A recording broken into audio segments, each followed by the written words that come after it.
Thank you very much, Joe. Taoiseach, Chairman, distinguished guests and friends. It's my great pleasure to be here in Glentees tonight. It's my first time in Glentees, not my first time in Donegal, because I was up to Killybegs a few months ago, but it's my first time here. I'm really delighted to be here for this wonderful occasion. I was wondering why I was invited to open the school. Perhaps it was to celebrate the 220th anniversary of the landing of General Humbert in County Mayo in 1798. Or perhaps it was to celebrate the fact that France, before the next summer school, will be Ireland's closest neighbour in the EU.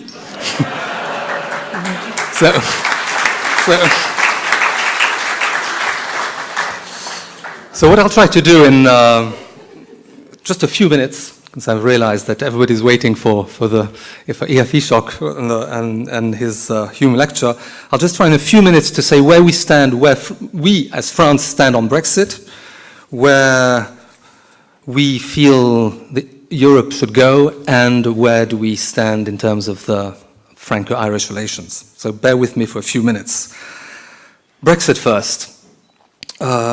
Ireland's unique position regarding Brexit was immediately recognized and underlined by France. And one thing I have to say about Brexit is it concerns us as well, France, because you may know that we have the biggest trade surplus with the UK. In fact, it's 12 billion euros in surplus. It's more than the actual total trade between France and Ireland. So it is a big issue for us, and we really want Brexit to work and to have the best possible relation with the UK when they leave the European Union. Unfortunately, things are a little bit complicated, as you know, and we are currently very pleased with the proposal of the backstop that Michel Barnier has offered. We think it's a credible solution to the Northern Irish and to the border issue. Just in a few words, what is it trying to achieve? It's trying to avoid custom checks. It would maintain Northern Ireland in the EU customs union, like another country, which is Monaco. It's the only other territory that is in that situation. It seeks to avoid regulatory controls, and that entails partial regulatory alignment of Northern Ireland on single market rules. And it also seeks to guarantee fair competition, which would entail that EU rules for state aids, environment governance will be maintained. So we would have a common regulatory area, making it possible for the absence of a physical frontier. We see it as both a minimalist and a maximalist proposal. It's minimalist in the sense that it's the minimum necessary to avoid a physical frontier, and it's also a maximalist one because never before has a third country been offered such a deal. It is in any case an ad hoc solution which cannot serve as a model for future relations of the UK with the EU. Now, what has been the UK's response? You've all seen the Chequers proposal and the details that were provided with the white paper. What do we think about those proposals? Well, first of all, we're pleased that the UK has come up with a proposal. However, we do have reservations, and those reservations were made very clear in the General Affairs Council on Friday by my minister about the respect of the principles that we have set ourselves concerning the integrity of the internal market and the customs union, concerning the balance between rights and obligation, or the decision-making autonomy of the union, or the indivisibility of the four freedoms. So there are a lot of questions that need to be addressed and which we feel have not been sufficiently addressed by the UK in this proposal. Also, is the facilitated customs arrangement in fact workable? And we also have reservations about the workability of this proposal. So as far as France is concerned, the backstop solution as proposed by the EU is the only viable solution. To cast doubt on this point is to cast doubt on the future of the withdrawal agreement and the transition period. So this should lead us, and that's my final point on Brexit. Unfortunately, it's a not very positive one, but it should lead us more than ever to prepare ourselves for the hypothesis of a lack of agreement, as the European Council has underlined. The Commission issued a communication on the 19th of July to this effect, and France is getting ready for all eventualities, including no deal. And one concrete example of that is that we are proceeding with a recruitment of 700 customs officers. Now, Brexit isn't everything, and there are many issues that are fundamental to the future of the EU. Brexit is not on top of the agenda in France. There are many other issues, which I will detail. You'd be hard-pressed to see front-page news on Brexit. It is in the news, but it's not what comes to mind in the population. What comes to mind? There are 7 issues I would like to point out very quickly. First of all, migration. Spain, Italy, France, and Greece represent these 4 countries represent 75% of asylum seekers. So for us, it's a huge issue, which was addressed to some extent in the last European Council with some very concrete proposals on disembarkation platforms, on control centers, but it's something that needs to be continue to be addressed. And President Macron made several proposals to that effect to try and increase the responsibility and the solidarity, and to make sure that the 3 pillars of our policy is well addressed: increased cooperations with countries of origin and transit, reinforced management of the external border, and greater solidarity in the Union. The second issue is defense and security. And here we have seen much progress done in the European Union. Remember, last December we launched PESCO. We also, under the initiative of President Macron, started the European Intervention Initiative, to which Ireland is not party, but Ireland is party to PESCO, and for us it's a very good sign that you have decided to join this initiative, so that we perhaps, as early as 2019, should I say, we will finance the first capability projects. The third issue is the reform of governance and the Eurozone.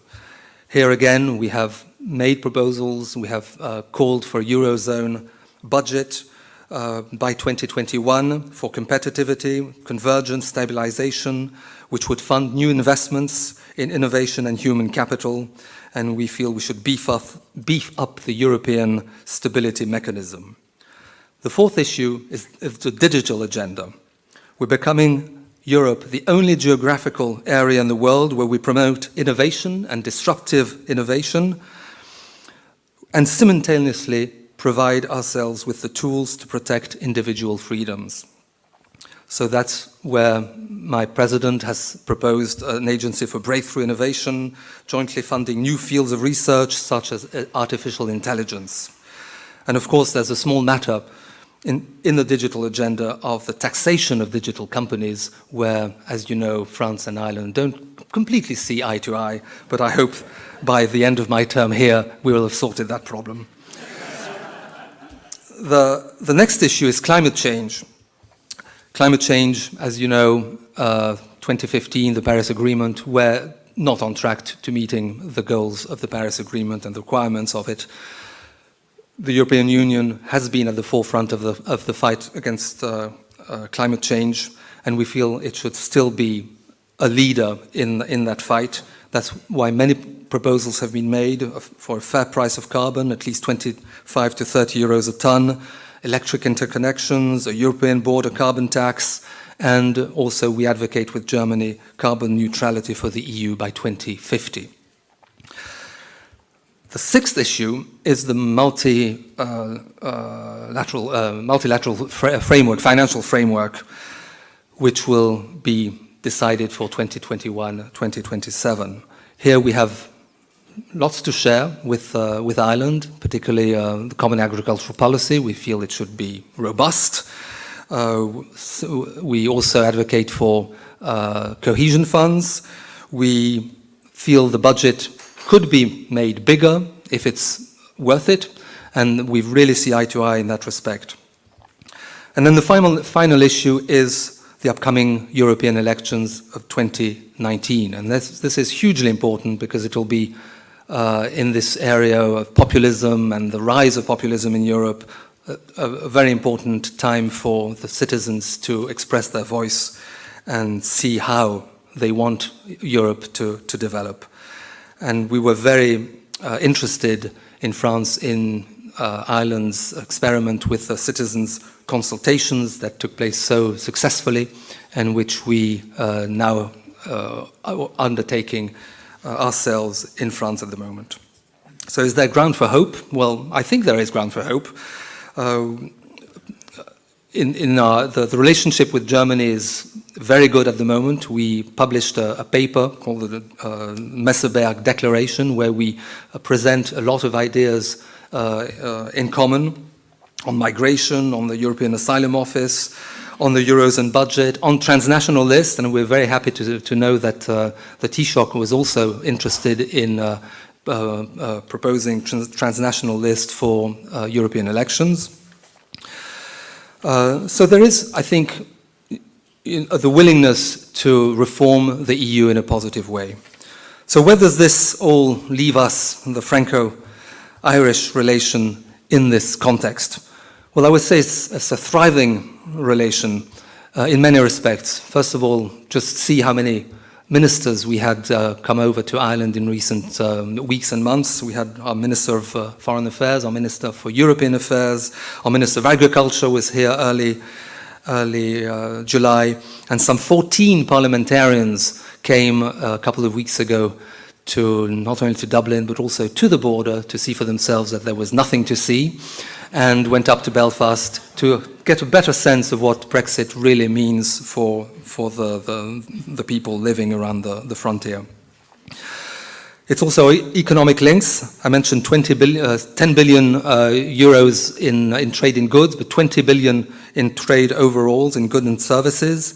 It's tourism. 600,000 French people go to Ireland and 600,000 Irish people go to France every year. It's a sizable amount. Technology, with many French startups in Ireland and a vibrant Dublin French tech community. The cultural links, remember the Alliance Française in Dublin is the third largest in Europe after Paris and Brussels. So if you need to brush up on your French, you know where to go.